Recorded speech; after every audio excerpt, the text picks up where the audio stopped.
I'm Andrew Auld from PTFS Europe, and what's on my mind today are the login options and self-registration options around Aspen Discovery and the Koha library management system, but in particular looking at how these work in Aspen and how you can configure them. So in front of you, we've got an Aspen instance, which is connected to a Koha library management system in the background. And there are various options that you can configure around how users register on the system and use the self-registration process from Koha, but also how they then subsequently sign into the system and manage their login details and password resets and so on. So I'm going to show you some of that stuff.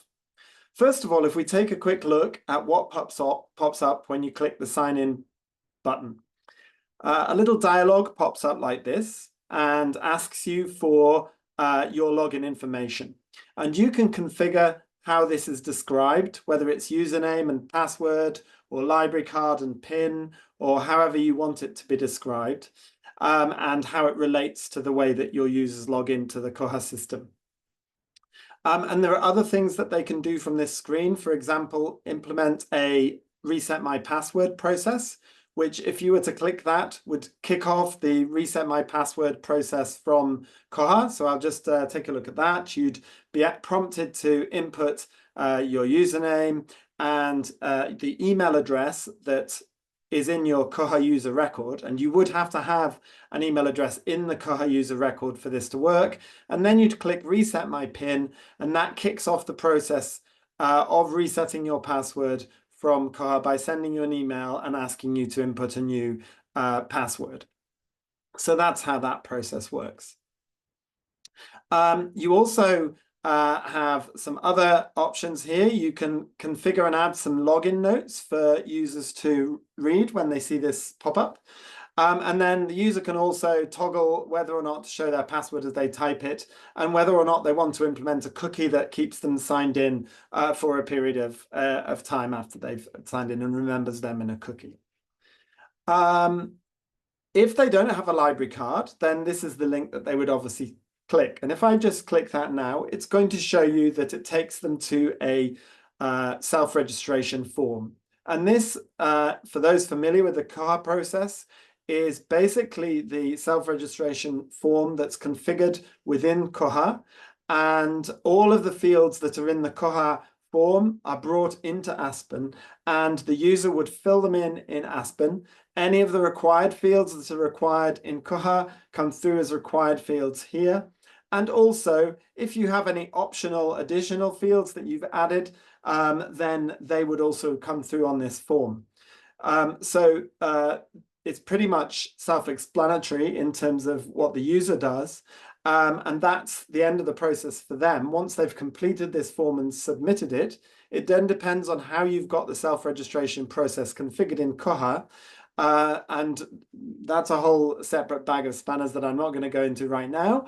But options around that are you could have the self-registration form set up a temporary user record with a particular patron type, and that particular patron type could then have particular permissions to, for example, borrow e-resources but not place holds on any physical stock or something like that. And for the user to be sent that login information straight away, and for them to be able to access the system temporarily on that basis until their final user application is processed by the library and library staff, and they're then assigned to the correct patron category, patron type that they need to be, and then the full permissions are given to them that that particular patron category or patron type has. So that's self-registration.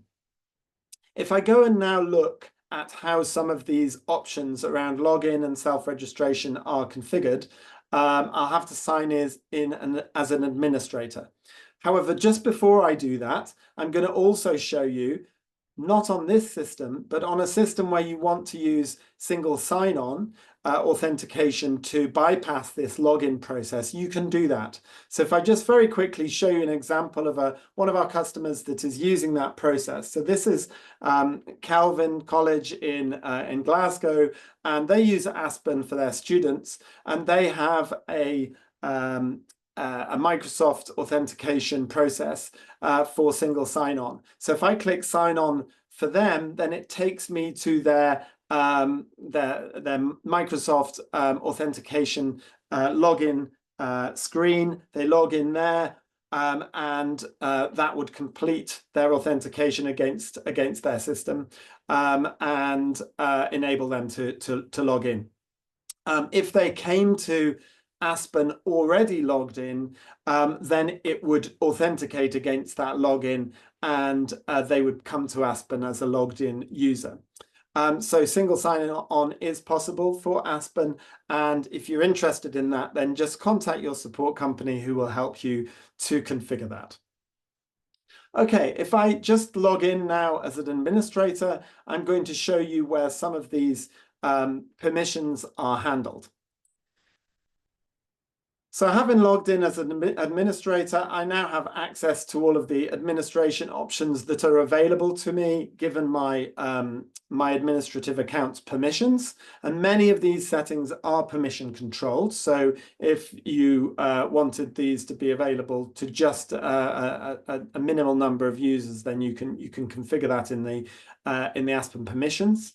But the main area where these login and self-registration settings are configured is down here in primary configuration under your library systems. This is the primary configuration for the library system.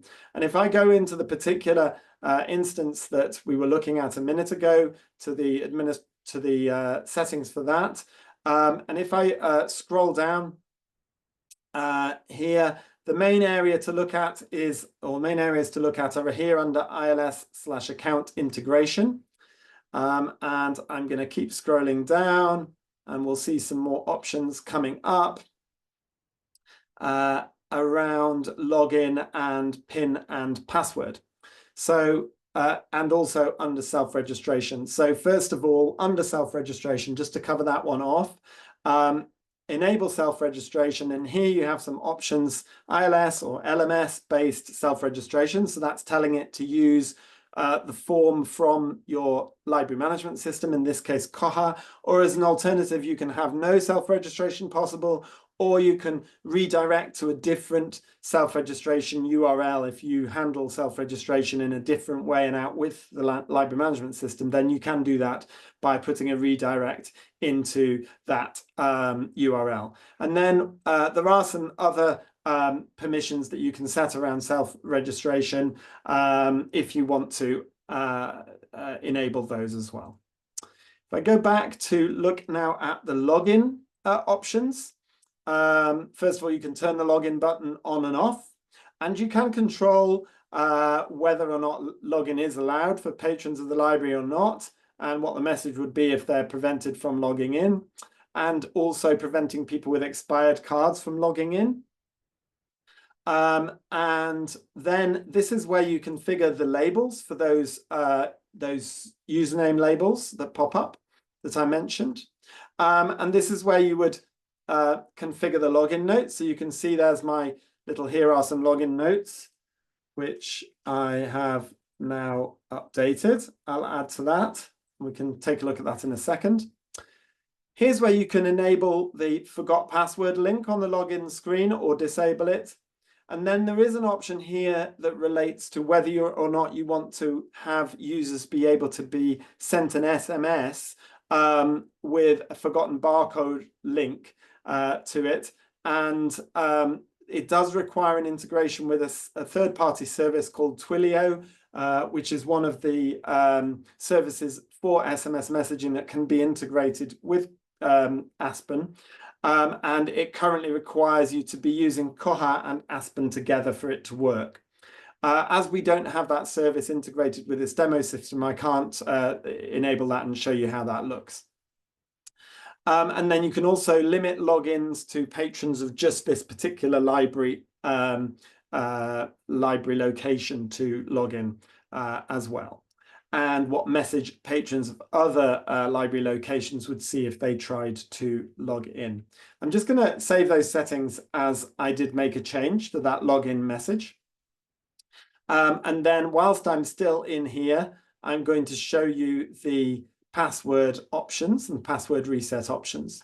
So under PIN and password, this is where you specify how and what is allowed in terms of the PIN/password. And this has to mirror what is set up in your Koha system. So if you have a minimum PIN or password length in Koha, it has to be the minimum length set here, and then you can set an upper limit in here as well. And in this particular instance, and you can obviously say whether or not only digits are allowed in the PIN. In this particular instance, I've got it deselected and saying that PIN reset is not allowed, but I'll show you what happens if you do tick that and allow PIN reset in PIN/password reset within the application, as opposed to clicking on that link that appears in the pop-up. Okay, so those are the main settings areas for handling the login area and the self-registration form. I'm just going to log out of this account again and just show you, if I just refresh the screen to make sure it's definitely going to be there. If I click that sign in again, you'll see those notes I updated have been changed. I'm going to sign in with a different user now, with a proper user. And another of the login features is going to appear at this point. So it's going to ask me for my two-factor authentication code. So just bear with me a second while I look up. It sent me an email. I'm looking up on another device at my email account to pick up that email and look at my login code, which is 931149. Verify. So that's now logging me in.